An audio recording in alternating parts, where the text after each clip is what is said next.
کابل کې د روسیې سفارت ته نږدې چاودنه شوې. د افغانستان پلازمینه کابل کې امنیتي سرچینې وایي د روسیې سفارت ته نږدې چاودنه شوې. د طالبانو وزیر چارواکي ویلي یو ځانمرګی بریدګر هدف ته له رسیدو مخکې په ډز وویشتل شوی. د روسیې دولتي خبري اژانس په ریپورت کې ویل شوي دوه روسیان چې یو ډیپلوماټ او د سفارت ساتونکی دی د پیښې کې ټپیان شوي دي.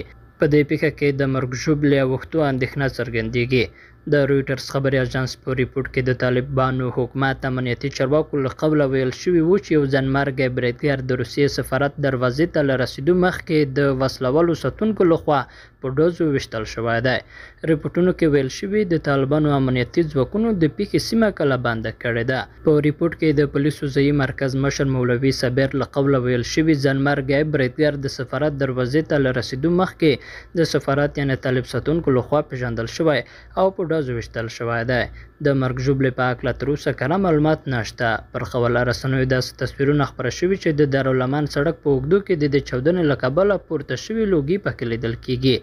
روسیې د یو څو هیوادونو له ډلې یو دی چې په افغانستان کې د طالبانو له واکمنېدو وروسته سفارت فعال دی، خو د طالبانو حکومت یې په رسمیت نه دی پېژندلی.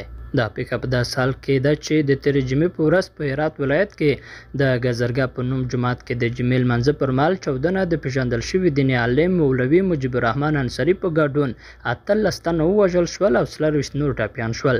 دغه چاودنه چې ویل کېږي ځانمرګی برید و، تر دا مهاله یې مسؤلیت کومې وسلوالې ډلې په غاړه نه دی اخیستی.